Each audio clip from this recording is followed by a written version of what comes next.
오늘부터 24주간 여러분과 함께 하나님 말씀을 공부하려고 합니다. 이 제목에는 가정교회 삶공부 첫 단계라고 되어 있는데 원 제목은 생명의 삶입니다. 생명의 삶. 내가 곧 길이요 진리요 생명이다. 예수님께서 그렇게 말씀하셨죠. 기독교는 생명이 종교입니다. 살리는 종교고. 그런데 생명과 함께 삶이 같은 생명의 의미를 갖습니다. 삶. 우리가 산다는 것은 생명이 있게 살아가는 것이고, 생명이 있는 사람은 그 삶에 변화가 있는 것입니다. 그래서 이 성경 공부의 목적은 삶입니다. 삶. 성경 지식을 쌓는 게 아니고 가장 첫 번째 목적은 생명, 구원의 확신을 갖는 것이 성경 공부의 가장 큰 목적입니다. 구원의 확신. 사람이 온천을 얻어도 생명을 잃으면 무슨 소용이 있겠느냐. 예수 그리스도로 말미암아서 영원한 생명을 얻는 것, 그것이 말씀에 기록되어 있어요. 그래서 말씀을 공부하면서 내가 영죽을 죄인이지만 주님께서 구원해 주셨구나. 그 구원의 확신을 갖는 것이 성경 공부의 제일 목적이고, 두 번째는 말씀대로 사는 것입니다. 그런데 말씀대로 산다는 것은 좀 막연하게 느껴지지만 이것은 예수님을 닮아간다라고 하면 분명해집니다.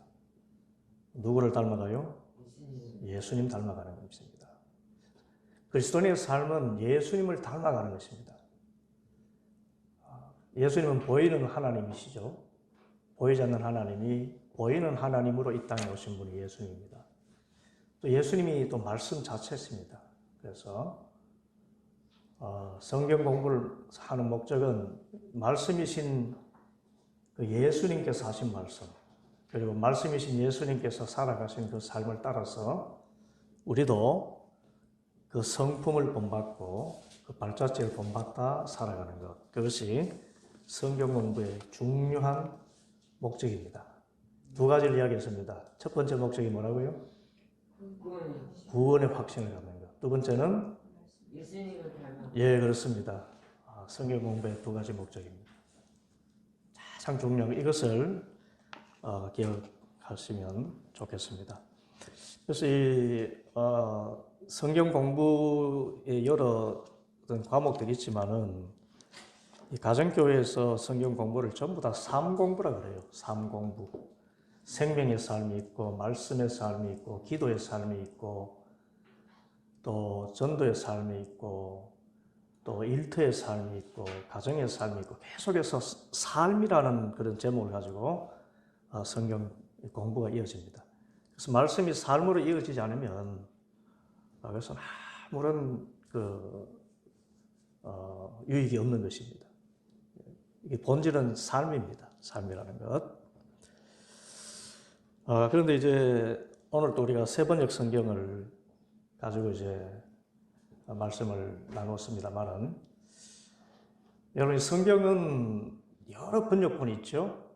한글판만 해도 개역 한글판이 있고, 개역 개정판이 있고, 또 지금 함께 나누는 세 번역이 있고, 또 현대어 성경도 있고, 좌우간 우리말 성경, 또 쉬운 성경, 한글로 번역된 성경에도 어마어마하게 많습니다. 그런데 성경 원전, 그러니까 우리가 번역했던 그 원래의 성경은, 구약은 히브리어라는 걸로 기록되어 있고, 신약은 헬라어로 기록되어 있습니다. 히브리어와 헬라어. 구약 성경은 무슨 말로요? 히브리어. 신약 성경은 헬라어로 기록되어 있어요. 히브리어는 지금 이스라엘에서 사용하는 그 말의 원래어입니다. 성경, 구약 성경이 히브리어로 기록되어 있는데, 이것이 그동안 지구상에서 글로만 기록되어 있고 말로는 사라졌어요. 그런데 이스라엘이 1954년입니까?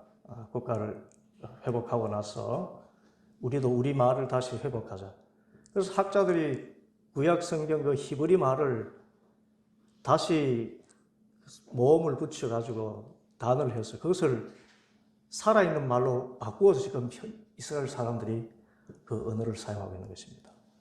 정말 참 대단한 민족이죠. 구약 성경은 히브리어로 기록되어 있습니다. 히브리어, 히브리 사람들. 히브리. 여기서 히브리라는 말은 구약 성경에 보면 핫비로 아브라함을 히브리 사람이라고 그렇게 이야기했죠. 요셉도 히브리 사람이라고 그렇게 이야기했는데 히브리라는 말은 아주 소수의 떠돌이 민족을 이야기할 때 히브리라 그랬습니다.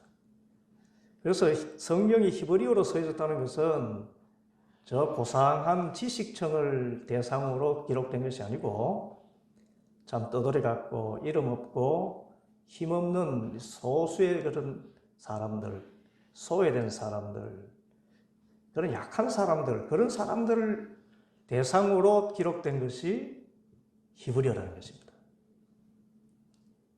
이해가 되시나요? 히브리어가 그래요. 또 헬라어는 어떠냐? 이 헬라라는 말은 그리스죠. 헬라 제국 알렉산더 대왕을 통하여서 전 세계에 퍼뜨려진 언어가 헬라어입니다. 지금의 이제 그리스어죠. 그런데 성경학자들이 이 신약 성경이 헬라어를 이렇게 보다가 깜짝 놀랐습니다. 그것은 소크라테스도 그리스 사람이고 플라톤도 그리스 사람인데 그들이 쓴 그 철학책들이 있죠. 그 책들은 굉장히 고상하고 철학적인 언어로 쓰여졌지 않습니까? 그런데 신약 성경에 기록된 헬라어는 그 유래를 찾기가 어렵다는 것입니다. 아니 이게 이런 문법과 이런 어법이 어디서 있는가? 그래서 찾아봤더니 이 헬라어는 이 신약 성경으로 기록된 헬라어는 당시에 아주 저변층들, 서민들이 사용하던 그런 통용 언어인 코인의 헬라어였다는 사실이 밝혀졌어요. 어떤 헬라어요? 코인의 헬라어. 코인의 헬라어. 굉장히 쉽고. 그래서 우리가 이 세번역 성경을 사용하는 이유도 성경의 그 원래 기록된 그 취지를 다시 따라가는 것입니다. 지난주에 참여했던 어느 자매님이 그랬죠. 성경이 너무 어렵다. 너무 어렵다. 그런데 하나님은 구약 성경 히브리어도 핫비루 민족, 그런 떠돌이고 지식적으로도 그렇게 뛰어나지 못한 그런 사람들을 위해서 대상으로 해서 그들도 다 이해할 수 있을 만큼 쉬운 말로 그때 기록하신 것이고, 신약 시대의 복음도 헬라어도 시장 사람들이 그냥 무식쟁이든 배우지 못한 사람이든 다 알아듣고 소통할 수 있는 그런 쉬운 코인의 헬라어로 썼다는 것이죠. 그래서 세번역 성경은 참 쉽습니다. 창세기 1장부터 요한계시록 22장까지 이렇게 읽어나가면 얼마나 쉬운 말로 번역되어 있는지 몰라요. 물론 개역 개정 성경도 우리가 충분히 이해를 할 수가 있습니다만은 개역 개정에서 쉽게 이해할 수 없는 그런 말씀들이 여기는 아주 쉽게 그렇게 번역이 되어 있습니다. 당시에 20대, 30대의 청년들이 통용하는 지금 우리 현대어로 번역된 성경이 세번역 성경이에요. 이 세번역 성경은 우리 장신대에 우리 신약학 교수였던 나채운 교수님이 표준 세번역이라는 성경으로 번역을 하셨어요. 그때가 93년인가 그럴 텐데 제가 신학교 다닐 때 그분이 또 국문학과를 나왔습니다. 국문학과를 나오시고 또 신약 학자이기 때문에 번역의 총괄 책임을 맡아가지고 표준 세번역이라는 성경을 번역을 했어요. 그래서 우리말 어법에 맞고 20대, 30대 청년들 다 이해하고 그 이하의 어린이들도 읽으면 이해할 수 있을 정도로 쉬운 표준말로 우리말 어법에 맞게 그렇게 또 원문에 충실하게 그렇게 번역을 한 성경입니다. 그런데 그 표준 세번역 성경 가운데서도 좀 번역에 조금 모순이 있다고 생각되는 부분들을 다시 개정한 것이 세번역 성경입니다. 그래서 표준 세번역 성경의 개정판이 세번역 성경이고 쉬운 말로 써 있지요. 그래서 이 세번역 성경과 개역 개정을 좀 비교하자면은 여러분 뭐 영어를 써서 죄송합니다만은 You have good eyes. You have good eyes. 어떻게 번역될까요? You, 당신, have, 가졌다. good, 좋은 눈, 두 눈을 가졌다. 당신은 좋은 두 눈을 가졌소. 이렇게 번역하는 것이 개역 성경이라면 이것을 의역해서 야, 당신 참 눈이 좋군요. 시력이 좋군요. 그것이 you have good eyes라는 표현의 사실상의 뜻이지요. 당신 눈 좋습니다. 그렇게 번역한 것이 세번역 성경입니다. 그래서 참 쉽죠. 이해가 됩니다.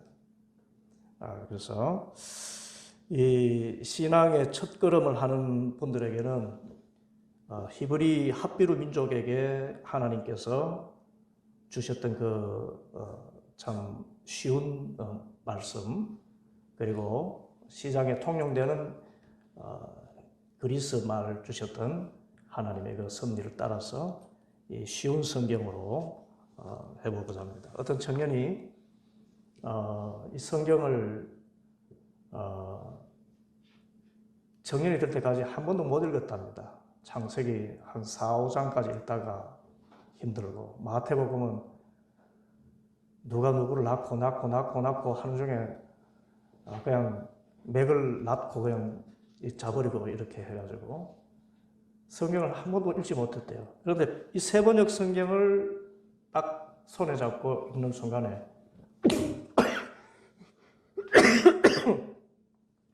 한 달 만에 창세기부터 요한계시록까지 다 읽었다는 것입니다. 한번 여러분이 딱 잡으면 한 달 안에 다 읽을 수가 있어요. 그래서 성경은 다 읽혀지도록 원래 하나님이 뜻하셨기 때문에 그렇게 읽는 것이 중요합니다. 그리고 제가 미리 좀 잘 못 알고 말씀을 드렸는데 여러분 그 복습만 한다고 했는데 가급적이면 다음 주에 이제 일과부터 할 텐데 그 일과에 그 공란을 한번 외워 오시기를 바랍니다. 너무 쉽습니다. 그 구절만 찾으면은 다 있는 내용입니다. 말씀 한 번만 읽으시면 참 좋겠고요. 자, 오늘 서론 신앙생활에서 가장 중요한 것 여러분 교재를 펴시기 바랍니다. 신앙생활에서 가장 중요한 것. 자, 이 제목 그대로 여러분 한번 생각해 보십시오. 여러분의 신앙생활에서 가장 중요한 것이 무엇일까요? 다른 말로 하면 내가 신앙생활하면서 가장 집중해야 될 한 가지 주제가 있다. 예? 믿음. 믿음, 예, 좋습니다. 그렇죠. 가장 집중해야 될 것이 믿음이다. 또요, 신앙생활 하면서 뭐에 내가 집중하겠다. 이렇게 가장 중요하다고 생각하시는 게 있습니까? 그것을 알기 위해서 우리가 마태복음 22장 34절부터 40절까지의 말씀 우리 다시 한번 함께 읽겠습니다. 마태복음 22장 33절부터 40절까지 우리 다시 한번 소리 내어 읽습니다. 마태복음 22장 34절부터 40절 함께 시작. 무리는 이 말씀을 듣고 예수의 가르침에 놀랐다. 바리새파 사람들이 예수가 사두개파 사람들의 말문을 막아버리겠다는 소문을 듣고 한자리에 모였다. 그리고 그들 가운데 율법 교사 하나가 예수를 시험하여 물었다. 선생님, 율법 가운데 어느 계명이 중요합니까? 예수께서 그에게 말씀하셨다. 내 마음을 다하고 내 목숨을 다하고 네 뜻을 다하여 주 너의 하나님을 사랑하여라 하였으니 이것이 가장 중요하고 어떤 가는 계명이다. 둘째 계명도 이것과 같은데 내 이웃을 내 몸과 같이 사랑하여라 한 것이다. 이 두 계명에 온 율법과 예언서의 본뜻이 달려 있다. 아멘. 여기 40절 말씀 보세요. 이 두 계명에 온 율법과 예언서의 본뜻이 달려 있다 그럽니다. 예수님 당시의 성경은 율법과 예언서밖에 없었어요. 그러니까 예수님 당시의 구약 성경 전체가 율법과 예언서입니다. 그러니까 성경을 읽을 때 성경에서 가장 그 중요하고 그 본뜻이 있는 계명이 뭐라는 겁니까? 뭐죠?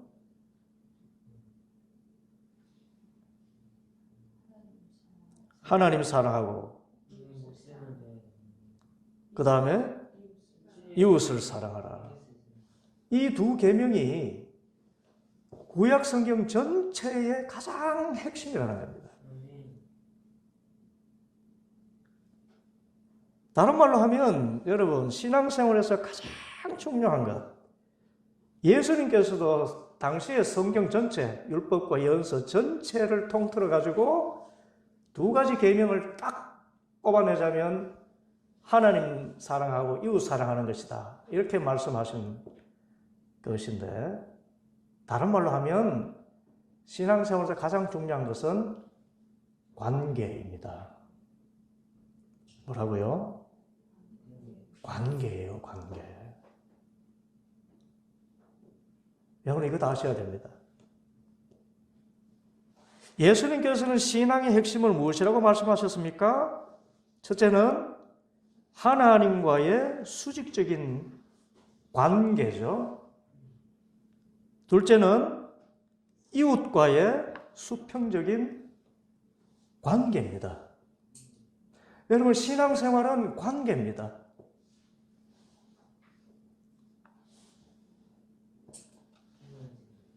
하나님과의 관계 그리고 이웃과의 관계입니다. 그래서 신앙생활의 행복은 하나님과의 관계가 바르고 참될 때 행복하고 함께한 성도들과의 관계가 원만하고 목자와 양들 또 양들 서로 간에 그 사랑의 관계로 잘 맺어지면 신앙생활이 행복한 거예요. 교회가 커서 행복한 것도 아니고 그렇다고 해서 작아서 행복한 것도 아닙니다. 관계가 바로 서 있을 때 신앙생활이 행복한 것입니다. 관계예요. 예수님 믿고 물질을 많이 얻어서 행복한 것이 아니라 뭐가 바로 설 때 행복하다고요? 관계입니다. 관계. 이것이 율법과 예언서의 본뜻이니라. 하나님을 사랑하되 목숨을 다하고 힘을 다하고 뜻을 다하여 사랑하고 둘째도 동일한 계명인데 너의 이웃을 너의 몸과 같이 사랑하여라. 이것이 온 율법과 예언서, 당시의 구약성경, 두루마리 성경, 여러분 구약성경이요 우리처럼 이렇게 손에 쥐는 성경이 아닙니다. 구약성경은 이 두루마기에 써있어요. 높이가 거의 1m가량 되는 양 가죽을 이렇게 아주 곱게 이렇게 연말을 해가지고 종이짝처럼 얇게 만들어서 그걸 둘둘둘둘둘둘 이렇게 말아서 그게 이렇게 히브리어로 이렇게 써놓은 것이에요. 그 어마어마한 분량입니다, 여러분. 성경 한 권 이사야서 하나가 이만하죠. 양 페이지 종이에다가 이사야서. 그런데 예수님께서 안식일을 회당에서 두루마리를 주르륵 이렇게 펴셔가지고 이사야서의 그 말씀을 이렇게 읽으시잖아요. 그 정도로 그렇게 다 방대한 성경책, 그런 성경책 예언서와 율법서 전체를 아울러 가지고 가장 중요한 핵심적인 본질이 있다면 하나님과의 관계, 사람과의 관계.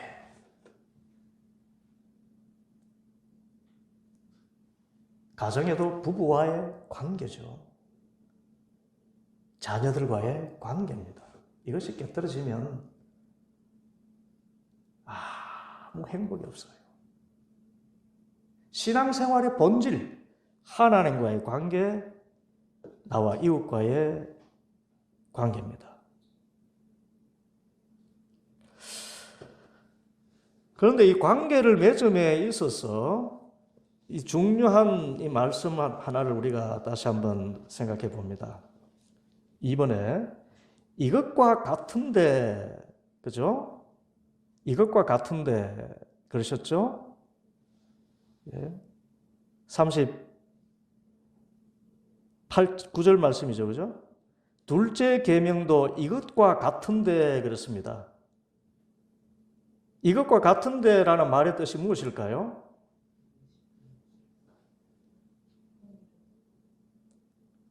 누구 사랑과 누구 사랑이 동일하다는 뜻인데, 하나님 사랑과 이웃 사랑이 동일하다는 뜻이에요. 하나님과의 관계 맺음이 사람과의 관계 맺음과 동일하다는 것입니다. 하나님을 사랑한다면 이웃을 사랑하는 것입니다. 그런데 더 중요한 말씀이 있어요. 어떻게 하나님을 사랑과 이웃 사랑이 동일하게 됩니까? 이 말씀은 여러분 이 순서가 굉장히 중요합니다. 하나님 사랑과 이웃 사랑은 동일한데 하나님을 사랑하지 않고는 이웃을 결코 사랑할 수가 없어요. 반대로 이웃을 사랑한다고 해서 하나님을 꼭 사랑할 수 있는 것은 아닙니다. 하나님 사랑에서 이웃 사랑으로 가는 것은 화살표가 맞아요. 그런데 이웃 사랑에서 하나님 사랑으로 가는 화살표는 다 맞다고 할 수가 없습니다. 그래서 하나님 사랑과 이웃 사랑이 있다면 둘 중에 어느 것이 우선인가요? 하나님 사랑이에요. 하나님을 사랑해야 이웃을 사랑할 수 있습니다. 부부지간이 아무리 사랑으로 뜨겁다 해도 그 부부가 하나님을 사랑할 수 있나요? 그렇게 되지 않습니다. 그런데 누군가가 하나님을 진짜 사랑한다면 이웃을, 남편을 사랑하고 아내를 사랑할 수 있다는 것입니다. 나아가서 원수까지도 사랑할 수 있다는 것이에요. 그래서 하나님 관계와 사람 관계 가운데 어느 관계가 우선적이고 중요합니까? 하나님과의 관계가 우선적이고 중요합니다. 우리가 이웃을 사랑하는 것이 하나님 사랑과 동일하다고 하는데 사람에게는 진정으로 이웃을 사랑할 능력이 있을까요? 없을까요?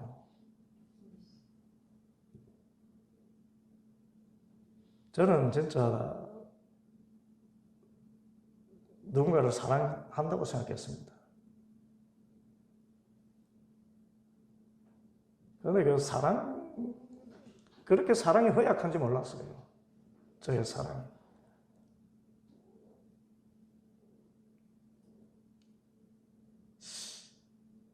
아내에 대한 사랑, 남편에 대한 사랑, 자식에 대한 사랑. 여러분 세상에서 가장 강력한 사랑이 부모 자식 간의 사랑이라고 그러잖아요. 그럼에도 불구하고 부모 자식 간의 사랑도 허약하기 이를 데 없습니다.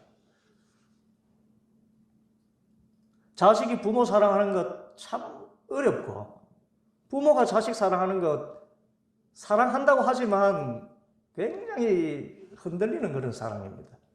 섭섭해하고.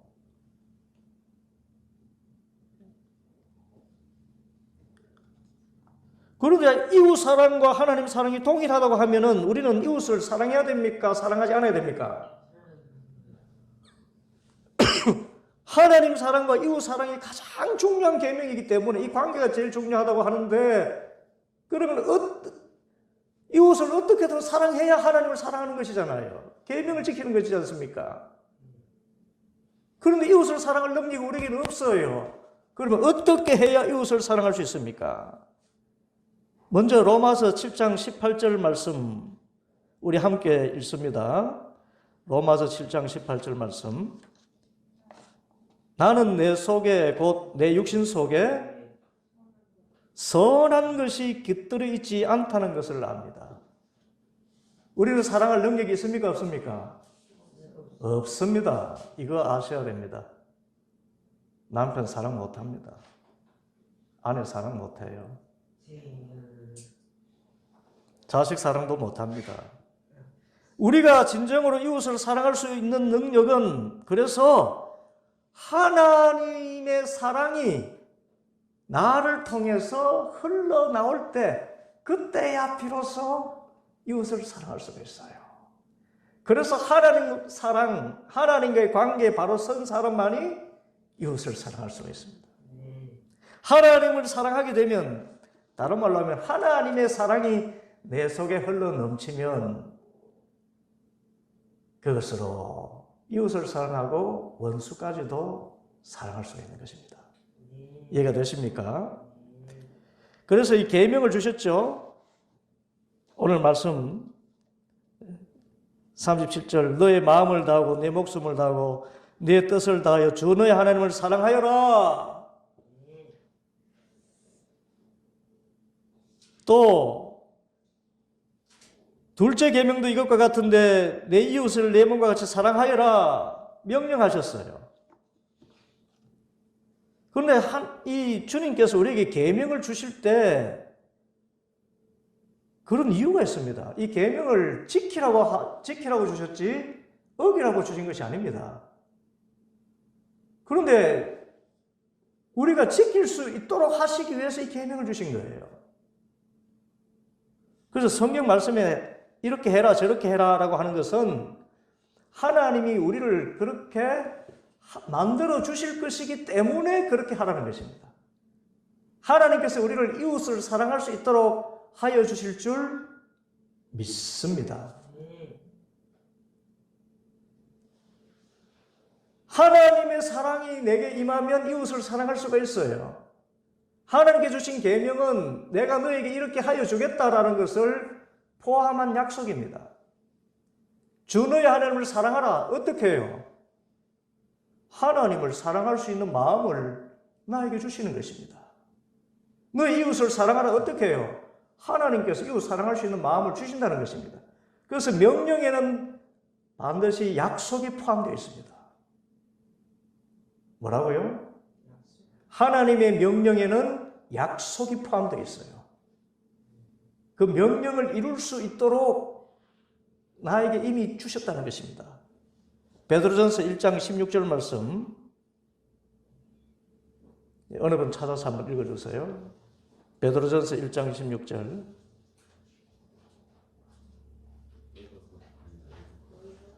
예, 함께 합시다. 내가 거룩하니 너희도 거룩하여라. 하나님이 거룩하시니까 너희도 거룩해라. 그래서 명령이 하나님의 거룩이 내게 오기 때문에 내가 거룩할 수 있다는 것입니다. 에베소서 4장 32절입니다. 한 분 찾아서 한번 읽어주시기 바랍니다.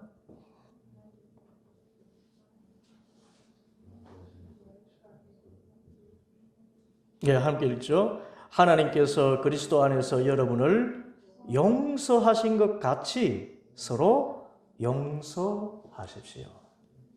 자, 이웃을 어떻게 용서할 수 있나요?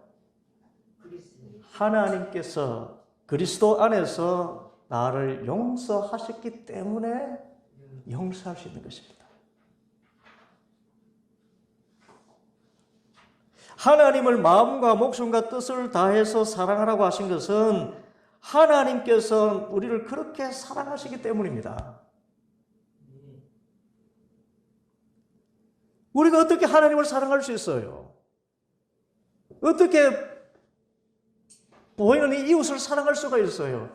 그것은 1절 하나님께서 나를 사랑하시는 그 사랑을 힘입을 때 비로소 사랑할 수가 있는 것입니다. 그래서 내가 할 수 있는 게 아무것도 없어요. 성경에 기록된 말씀을 행하는 것이 나의 힘일까요? 하나님의 힘일까요? 답이 바로 이제 나오게 되겠습니다.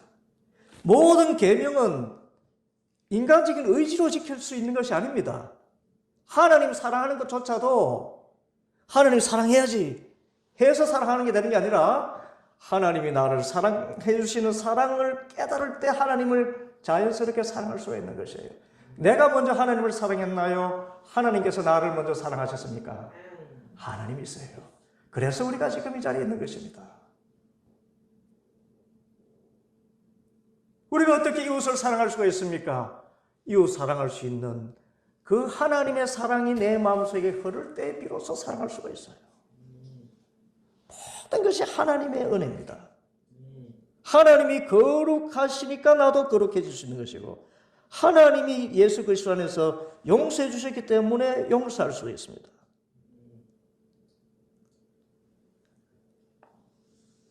그래서 신앙생활에서 가장 중요한 것이 하나님 사랑과 이웃 사랑인데 관계지요. 관계라는 것. 그런데 우리가 하나님을 사랑하는 것은 다른 말로 하면 하나님이 나를 사랑하신다는 것을 인정하는 것이 하나님을 사랑하는 거예요. 이건 굉장히 중요한 말씀입니다. 우리가 어떻게 하나님을 사랑한다고요? 하나님이 나를 사랑하신다는 것을 인정하는 것입니다. 얼마나 사랑하시죠? 자기 아들을 아끼지 아니하시고 십자가에 내어주실 만큼 나를 사랑하셔요. 예수님께서 여러분의 죄를 대신해서 십자가에 피 흘려 죽으셨음을 인정하십니까?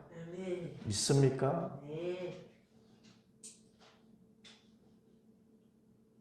주님의 그 사랑, 그 사랑을 힘입을 때만이, 그 사랑을 인정할 때만이, 그 사랑을 깨달을 때만이 우리는 이웃을 사랑하고 동일하게 하나님을 사랑할 수가 있어요. 그래서 성경의 계명을 이룰 수가 있는 것입니다. 그러면 하나님께서 우리를 사랑하시는 그 사랑이 어떤 것인가 보면 신명기 4장 24절에 나와 있습니다. 신명기 4장 24절 다 함께 찾으셔서 읽으십시다. 예, 다음 주부터는 우리 과에 여러분 예습을 좀 하시면 좋겠어요. 성경 구절 찾아서 거기다가 다 칸을 메워서 오시면 우리가 함께 읽는 데 시간이 많이 걸리지 않고 좋을 것 같아요. 신명기 4장 24절 함께 읽습니다. 시작. 주 당신들의 하나님은 삼키시는 불이시며 질투하시는 하나님이십니다. 자, 하나님은 삼키는 불이고 질투하시는 하나님이시다 그래요. 자, 질투하시는 하나님. 왜 질투하실까요? 1번 남녀 간의 변덕스러운 감정, 2번 라이벌을 해치려는 욕구, 3번 정열적인 사랑. 이 가운데 무엇을 의미할까요? 그렇습니다. 진짜 사랑하면 질투가 있죠. 내가 저 사람을 저렇게 사랑하는데 누군가가 이렇게 기웃기웃거린단 말입니다. 그러면 얼마나 이 질투심이 나는지 몰라요. 하나님의 질투는 사랑의 질투입니다. 나를 너무나 사랑하시기 때문에 다른 사람이 나를 사랑하는 것을 차마 볼 수가 없어요. 하나님의 눈과 마음은 온통 나한테 집중되어 있습니다. 내 모습 이대로를 그렇게 사랑하시는 주님. 세상 어느 것도 여러분, 남편도 하나님만큼 나를 사랑하지 않아요. 이건 확실히 알겠죠? 아내도 하나님만큼 나를 사랑하지 않습니다. 자식도 하나님만큼 나를 사랑하지 않아요. 나를 진짜 사랑하시는 분은 누구시라고요? 하나님밖에 없어요. 질투하시는 하나님. 열정적인 사랑. 그 아들 대신 십자가에 내어주시기까지 하시는 그 사랑. 이 사랑을 깨닫는 것이, 인정하는 것이 바로 하나님을 사랑하는 것입니다. 그러니까 하나님의 사랑을 그대로 받아들이는 것이 하나님을 사랑하는 것이에요. 그래서 그 사랑을 받아들이는 순간 이웃을 사랑할 수가 있습니다. 자, 말씀을 정리를 합니다. 여러분, 신앙생활에서 가장 중요한 것이 뭐라고요? 관계입니다. 그죠? 어떤 관계? 하나님과의 관계, 이웃과의 관계. 이 둘이 같은 중요성을 갖습니다. 똑같이 중요하다고 그랬어요. 그래서 신앙생활 하면 하나님 사랑하고 이웃도 사랑해야 합니다. 그런데 우리가 어떻게 이웃을 사랑할 수 있습니까? 어떻게 이웃 사랑할 수 있죠?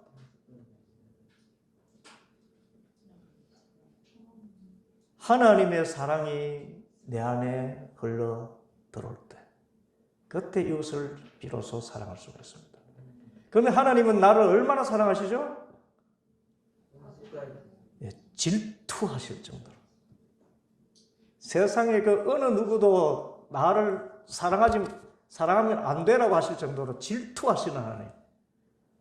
나만 보고 나만 사랑하시는 주님. 그 주님의 눈빛을 받고 그 사랑을 알면 우리는 이웃과의 관계도 완만해지고 하나님과의 관계도 완만해져서 행복한 신앙생활을 할 수 있는 것입니다. 네. 기도하겠습니다.